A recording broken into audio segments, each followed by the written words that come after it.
বিসমিল্লাহির রহমানির রহিম। আসসালামু আলাইকুম। সবাই কেমন আছেন? আমরা চলে এসেছি আজকে গ্রামে। এই দেখেন একটা পুকুর, পুকুরের পাশে অনেক লতা পাতা হয়েছে, লতার মধ্যেই ছোট্ট ছোট্ট ফুলগুলো হয়েছে। সেই ফুল আমার মেয়ে ছিঁড়ে আবার দেখাচ্ছে। পুকুরের পানি সবুজ, গাছও সবুজ। আর এখানে আমরা কাটছি ছোট ছোট মাছ, এগুলো নদীর মাছ। নদীর মাছগুলো একদম তাজা, আমরা কুটে নিচ্ছি।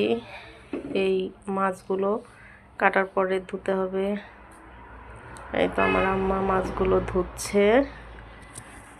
আসলে ছোট মাছ ধোয়া অনেক কষ্ট, কাটাও কষ্ট, ধোয়াও কষ্ট। আম্মাকে বারবার বলছিলাম যে আম্মা মাছগুলো খুব সাবধানে ধোও, হাতে কাটা ফুটে যাবে। তো আসলে মাছগুলো ধুতে গেলে হাত দিয়ে করতে হয়, তো নাড়াচাড়া করতে হয়, যার কারণে হাতে কাটা ফুটে যাওয়ার সম্ভাবনা বেশি থাকে। তাই মাছগুলো এখানে আম্মা ধুয়ে নিচ্ছে। মাছ ধোয়া আসলেই অনেক কষ্টের, বিশেষ করে ছোট মাছগুলো। তো যাই হোক, আম্মা এখানে মাছগুলো পানি থেকে তুলে নিল। এরপরে এর মধ্যে লবণ দিয়ে আবার ধুবে। এই তো এখানে আম্মা লবণ দিয়ে দিচ্ছে, দিয়ে আবার মাছগুলোকে ভালো করে নাড়ানাড়ি করে চটকিয়ে নিচ্ছে, মাছের ময়লাগুলো যাতে ভালো করে উঠে যায়। এবার মাছগুলো ধুয়ে নিচ্ছে। এবারই লাস্ট ধোয়া, আর ধুতে হবে না।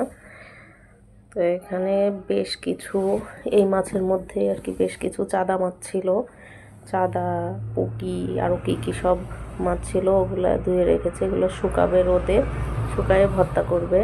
আর এখানে ধনেপাতা রাখা হয়েছে, এই ধনেপাতা দিয়ে আলু বেগুন দিয়ে মাছগুলো রান্না করবে। পেঁপে, চাল কুমড়া, বেগুন, পটল আর হচ্ছে পাতাকপি, আলু, এগুলো রাখা আছে। এটা আমাদের বাড়ির উঠানে দেয়া আছে শুকনো মরিচ আর জিরা, রোদে দিয়েছে। আর এখানে ছোট ছোট গাছ লাগানো হয়েছে উঠানে।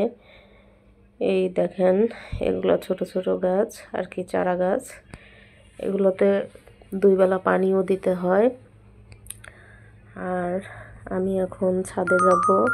আমার আম্মা ছাদে কাপড় চোপড়গুলো শুকাতে দিয়ে আসছে। কাপড় চোপড়গুলো শুকিয়ে গেছে, এখন আমি এগুলো তুলে নিয়ে যাব।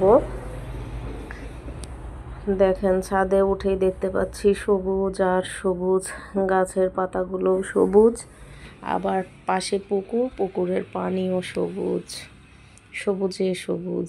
তো সবাই ভালো থাকবেন, আল্লাহ হাফেজ।